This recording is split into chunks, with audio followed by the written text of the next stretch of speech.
மணக்க பிரியாணிக்கு சைடிஷ் வந்து பார்த்தீங்கன்னா பிரிஞ்சல் கத்திரிக்காய் வந்து இப்படி தாங்க செய்வோம் நாங்கள். எங்களுக்கு ரொம்ப பிடிக்கும். ஸோ நீங்களும் ட்ரை பண்ணி பாருங்கள். அவ்வளோ அமேசிங் டேஸ்ட்டு வந்து பார்த்தீங்கன்னா அவ்வளோ சூப்பராக இருக்கும். ஸோ இந்த டேஸ்ட் வந்து பார்த்தீங்கன்னா ஒன்ஸ் வந்து ட்ரை பண்ணி கொடுங்க. நெக்ஸ்ட் வந்து பார்த்தீங்கன்னா உங்களுக்கு இந்த கிரேவி செய்ய சொல்லுவாங்க. அவ்வளோ சூப்பராக இருக்குதுங்க. 1 by 1 பார்த்து நீங்களும் செஞ்சு சாப்பிட்டு கமெண்ட் பண்ணுங்கள். பிரிஞ்சல் செய்ய போகிறோம். கத்திரிக்காய் பிரியாணி கத்திரிக்காய் செய்ய போகிறோம். அருமையான டேஸ்ட்டில் ரொம்ப சிம்பிள் தான். ஸோ இதெல்லாம் சாட்டேஜ் பண்ணிவிட்டு நம்ம அப்படியே கத்திரிக்காய் வந்து பார்த்தீங்கன்னா மெயினாக முள்ளு கத்திரிக்காய் தான் நான் செய்வேன். ஸோ அது ரொம்ப பிடிச்சது, என்னோடய ஃபேவரெட்டு, அல்டிமேட்டாக இருக்குங்க. ஸோ நீங்களும் ட்ரை பண்ணி பாருங்கள். ஃபஸ்ட்டு நம்ம வந்து பார்த்தீங்கன்னா என்னென்ன எடுத்துருக்கோம் பார்க்கலாம் வாங்க. ஃபஸ்ட்டு வந்து பார்த்தீங்கன்னா தனியாக எடுத்துருக்கேன். தனியாக 1 டீஸ்பூன் எடுத்துருக்கேன். ஃபுல்லாக வந்து பார்த்தீங்கன்னா 2 ஸ்பூன் எடுத்துக்கங்க. இல்லை 1 ஸ்பூனே போதும் அப்படின்னீங்கன்னா 1 ஸ்பூன் வந்து பார்த்தீங்கன்னா எடுத்துக்கோங்க. ஸோ அதுக்கப்புறம் வந்து பார்த்தீங்கன்னா தனியா, அன்னாச்சி பூவு, பட்டை, லவங்கம், கல்பாசி, மராட்டி மூக்கு, ஏலக்காய், வேர்க்கடலை, பீனட் வந்து பார்த்தீங்கன்னா ரோஸ்டர் பீனட் இல்லை. ஸோ வந்து பீனட் ரோஸ்ட் பண்ணிக்கலாம்னு எடுத்துருக்கேன். ரோஸ்டர் பீனட்டு கூட நீங்கள் ஆட் பண்ணிக்கலாம். உளுத்தம்பருப்பு, கடலைப்பருப்பு, மிளகு, சோம்பு, சீரகம், ஒயிட் எள்ளு, கருப்பு எள்ளு கூட நீங்கள் எடுத்துக்கோங்க. நான் ஒயிட் எள்ளு இருக்குது, ஒயிட் எள்ளு எடுத்துருக்கேன். 5 காஷ்மீரி மிளகாவில் வந்து பார்த்தீங்கன்னா நார்மல் மிளகாய் வந்து 2 எடுத்திருக்கேன். காஷ்மீரி மிளகாய் வந்து பார்த்தீங்கன்னா ஒரு 3 எடுத்திருக்கேன். ஸோ மிளகாய் மட்டுமே இருக்குன்னா கூட சரி, ஓகே. அதுக்கப்புறம் திராட்சை எடுத்திருக்கேன். இது டேஸ்ட் வைஸ் அல்டிமேட்டாக இருக்குங்க. வாங்க எப்படி செய்யணும்னு பார்க்கலாம். இப்போ வந்து பார்த்தீங்கன்னா பீனட் சேர்த்துக்கலாங்க. அடுப்பு ஆன் பண்ணிவிட்டு நாஸ்டிக் பண்ணி வச்சுருக்கேன். பீனட்டு, அதுக்கப்புறம் உளுத்தம்பருப்பு, கடலைப்பருப்பு, மிளகு, அல்டிமேட்டான ஒரு டேஸ்ட்டில் இருக்குங்க. பிரியாணிக்கு வந்து பார்த்தீங்கன்னா இந்த திராட்சை வந்து பார்த்தீங்கன்னா எதுக்காகனா அந்த டேஸ்ட் வந்து ஸ்வீட்னஸ்ஸு நம்ம வெல்லமும் சேர்ப்போம். நாட்டு சர்க்கரையில் வெல்லம், அப்படி ஒயிட் சுகர் வேணா கூட ஒயிட் சுகர் சேர்த்துக்குங்க. செம்ம டேஸ்ட்டாக இருக்குங்க. ஸோ இது எல்லாமே சாட்டேஜ் பண்ணிக்கலாம்.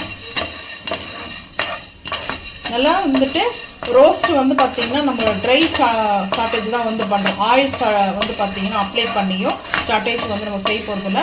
ஆயில் சாட்டேஜ் இல்லாமல் நார்மல் சாட்டேஜ் தான். கொஞ்சமாக எடுத்துருக்கேன் நான். கிரேவி போதும் அப்படின்ட்டு. உங்களுக்கு கூட வேணும்னா 1 ஸ்பூனா 2 டீஸ்பூனாக வந்து பார்த்தீங்கன்னா ஆட் பண்ணிக்கோங்க. இப்போ கொஞ்சம் சாட்டேஜ் ஆகட்டும், பார்த்துக்கலாம். இப்போ மிளகாய் சேர்த்துடலாம். காஞ்சி மிளகாய் சேர்த்தாச்சு. அதுபோல் தனியா, சீரக, சோம்பு வந்து அப்புறம் சேர்த்துக்கலாங்க.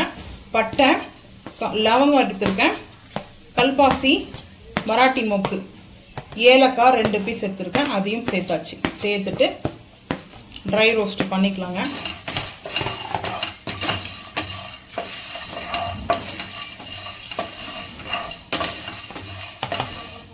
எள்ளு நம்ம எடுத்துருக்கிறது வந்து பிளாக் ஒன்றா கூட எடுத்துக்கோங்க. ஒயிட் எள்ளும் சேர்க்கலாம். ஒயிட் எள்ளு நல்லா அது வந்து ஸ்கின் எடுத்ததுனால ஒயிட் எள்ளு. ஸோ அப்படியே கூட நீங்கள் சேர்த்துக்கோங்க. பிளாக் கூட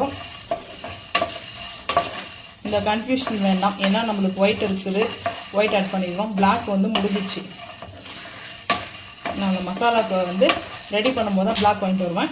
ஸோ இப்போ நல்லா சாட்டேஜ் ஆகிட்டு இருக்குதுங்க. சிம் பண்ணிட்டேன். ஐ ஃப்ளேமில் வச்சுட்டு இருந்தேன். ஐ ஃப்ளேமில் வச்சு நீங்கள் வந்து கருகக்கூடாதீங்க, கருகிடக்கூடாது. ஸோ அந்தளவுக்கு நீங்கள் பார்த்து சேர்த்துக்குங்க. இந்த டைமில் நம்மளுக்கு சேர்த்துருக்கலாம். திராட்சை மட்டும் எடுத்துடலாம். எடுத்துட்டு நம்ம அப்படியே எள்ளு, அதுக்கப்புறம் சோம்பு, சீரகம் சேர்த்தாச்சுங்க. எடுத்துட்டு ஒரு பிளேட்டுக்கு வந்து ஆற வச்சுக்கலாங்க. இப்போ அடுப்பு ஆஃப் பண்ணிடலாம். அடுப்பு ஆஃப் பண்ணிவிட்டு இதில் வெந்தயம் வந்து சேர்க்குறது இருந்தால் கசப்பாயிடும். வெந்தயம் வந்து ஆட் பண்ணாதீங்க. அடுப்பு ஆஃப் பண்ணிவிட்டு நான் ஷேக் பண்ணுறேன். பட் ஷேக் பண்ணலன்னா நம்மளுக்கு டப்புன்னு வெடிக்குது இல்லையா? ஸோ அது வந்துட்டு அந்த ஹீட்லேயே நம்மளுக்கு கரெக்டாக இருக்கும். நம்ம ஷேக் பண்ணலாம் எல்லாம் தெரிச்சிடுங்க. ஸோ அதனால தாங்க.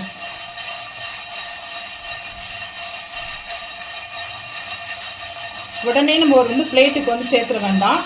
கொஞ்சம் நம்மளுக்கு வந்து இதுவாக இருக்கணும்.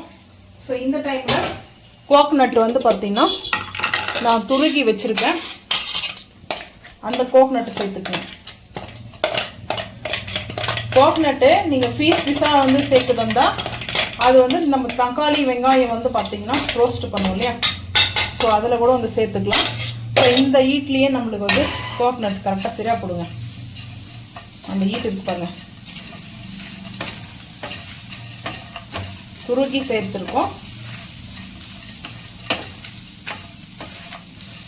இதில் முந்திரி வந்து கூட 2 பீஸ் வந்து ஆட் பண்ண போகிறேன் நான். செம்ம டேஸ்ட் இருக்கும். பீனட்டும் ஆட் பண்ணியிருக்கீங்க, கோகனட்டும் ஆட் பண்ணுறீங்கன்னா ஆட் பண்ணி தான் ஆகணும். அந்த டேஸ்ட் வந்து பார்த்தீங்கன்னா அவ்வளோ சூப்பராக இருக்கும். சான்ஸே இல்லை. ஒன்ஸாவது நீங்கள் ட்ரை பண்ணிட்டீங்கன்னா வீட்டில் அடிக்கடிக்கு இதை தாங்க செய்ய சொல்லுவாங்க எங்கள் வீட்டில் ரெசிபியாக. பிரியாணி செய்கிறீங்களோ இல்லையோ, ஆனால் இந்த ரெசிபி வந்து கம்பல்சரி செய்ய சொல்லிடுவாங்க. ஸோ இப்போ பாருங்கள், இந்த ஹீட்டு கரெக்டாக ஆகிடுச்சு. ஸோ இப்போ இதிலே இருக்கட்டும்ங்க, இதிலே இருக்கட்டும். ஆறுனதுக்கப்புறம் பார்த்துக்கலாம் வாங்க.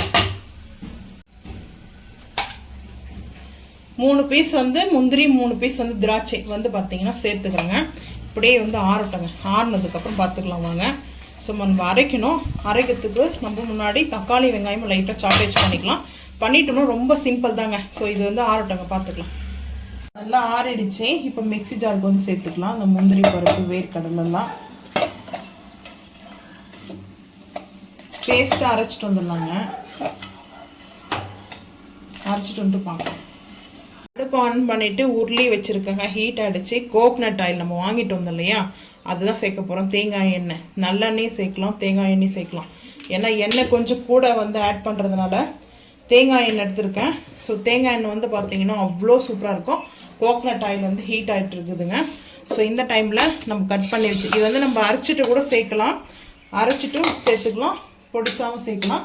ஸோ நான் இப்போ எதுக்காக வந்து பார்த்தீங்கன்னா இந்த எண்ணெயில் வந்து ஆனியன் வந்து பொரிச்சு எடுக்க போகிறோங்க. ஸோ இப்போ வந்து பார்த்தீங்கன்னா ஆனியன் சேர்த்துக்கலாம்.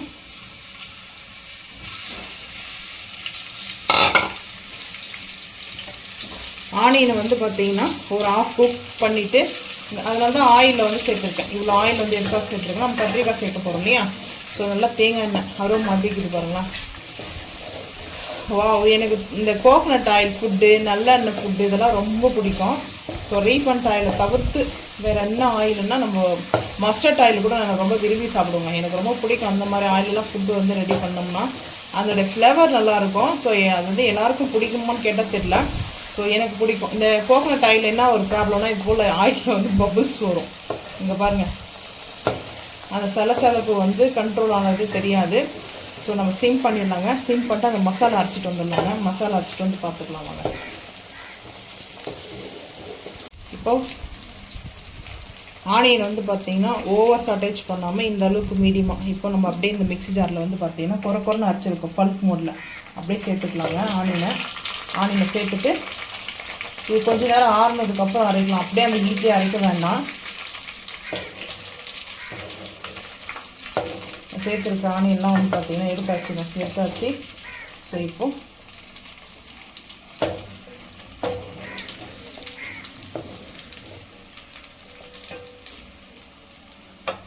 டொமேட்டோ சேர்த்துக்கலாங்க.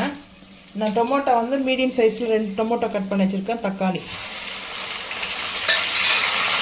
தக்காளி நல்லா ரோஸ்ட் ஆகட்டுங்க. ஹை ஃப்ளேம் பண்ணிக்கிறேன்.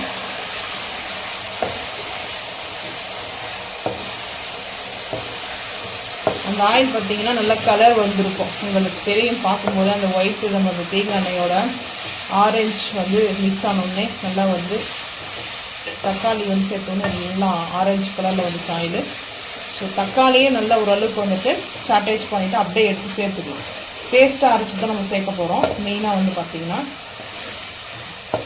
கொஞ்சம் அந்த ஸ்கின் எல்லாம் வதங்கினோடனே நம்ம எடுத்து சேர்த்துக்கலாம். சேர்க்கும்போது பார்த்துக்கலாம் வாங்க. எடுத்துக்கலாங்க. ஹை ஃப்ளேம் வந்து இங்கே பாருங்கள், ஸ்கின் வந்து எப்படி வந்திருக்குன்னு சொல்லிட்டு நம்ம சேர்த்தோம்லையே அந்த ஸ்கின்னு தனியாக வந்துட்டு டொமேட்டோ விட்டு. ஸோ இப்போ பாருங்கள்,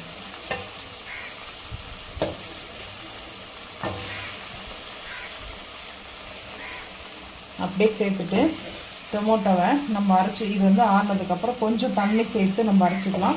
இல்லை நம்மளுக்கு டொமேட்டோவில் இருக்கிற அந்த தண்ணியே வந்து பேஸ்ட்டு சரியாக போச்சுன்னா அப்படியே விட்டுடலாம். ஸோ நம்மளோட விருப்பம் தாங்க. தண்ணி கொஞ்சம் சேர்த்து அரைக்கிறது நல்லது. இப்போ நம்ம சேர்த்தாச்சு. ஸோ இந்த ஆயில் வந்து பார்த்திங்கன்னா எக்ஸ்ட்ரா ஏதாவது தக்காளி ஆனியன் இருந்துச்சுன்னா எடுத்துகிட்டு இந்த ஆனியனை நான் கட் பண்ணி வச்சுருக்கேன் கத்திரிக்காவை வந்து சேர்த்துக்கலாம்.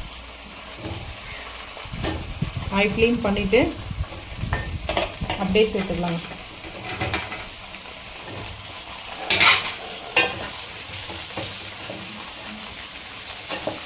நல்லா 2 பக்கமும் வந்து பார்த்தீங்கன்னா பேக் அண்ட் ஃப்ரண்ட்டும் நல்லா அப்படி மிக்ஸ் பண்ணிங்க, திருப்பி விட்டுக்குங்க. இந்த போல் திருப்பினா தான் நம்ம கரெக்டாக இருக்கும். எண்ணெயிலேயே நல்லா அந்த எண்ணெய் இருக்கு இல்லையா, நல்லா எண்ணெயிலேயே கத்திரிக்காய் மசாஜ் பண்ணலாங்க. சூப்பராக மசாஜ் ஆகிட்டு இருக்குது. ஏன்னா ரொம்ப ரொம்ப டேஸ்ட் அல்டிமேட்டாக இருக்கும். இந்த ஒன்ஸ் ட்ரை பண்ணி பாருங்கள். உங்களுக்கு இது போல் இந்த எண்ணெய் கத்திரிக்காய் டைப்பில் வேண்டாம் அப்படின்னீங்கன்னா நீட்டாக கட் பண்ணிங்க. இல்லை சைஸ் வந்து உங்களுக்கு எந்த மாதிரி பிடிக்குமோ அந்த டைப்பில் கட் பண்ணிக்கங்க. ஸோ இந்த கொத்து கத்திரிக்காய் அவ்வளோ அருமையாக இருக்கும். நல்லா இது சாட்டேஜ் ஆகட்டும். அதுக்குள்ளே நம்ம அந்த பேஸ்ட்டை அரைச்சிட்டு வந்துடலாங்க. அரைச்சிட்டு வந்துட்டு அப்படியே ஆட் பண்ண வேண்டியதாங்க. கத்திரிக்காய் நம்மளுக்கு வதங்கிடுச்சுன்னா சீக்கிரமாக நம்மளுக்கு ரெடி ஆகிடும். ஸோ நல்லா இது வதங்கட்டுங்க. வாவ்,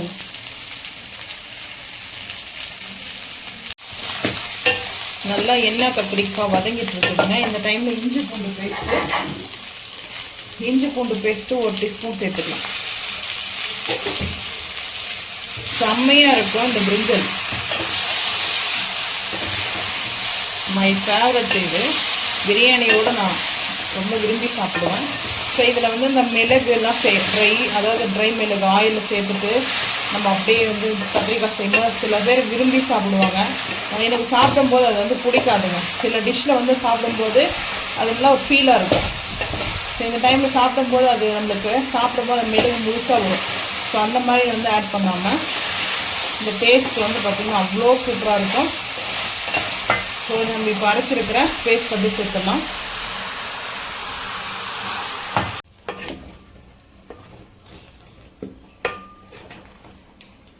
இப்போ நம்ம வந்து புளி பேஸ்ட் வச்சுருக்கோங்க, அதையும் சேர்த்துடலாம்.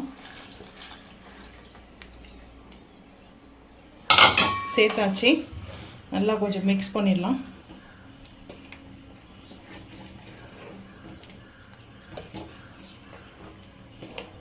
ஹை ஃப்ளேமில் வச்சுருக்கேன். அப்பப்போ நம்ம வந்து பக்கத்துலேயே இருந்து மிக்ஸ் பண்ணிக்கணுங்க. இந்த கிரேவி அவ்வளோ சூப்பராக இருக்கும். ஒரு 10 நிமிஷத்துக்கு அப்புறம் பார்க்கலாம் வாங்க.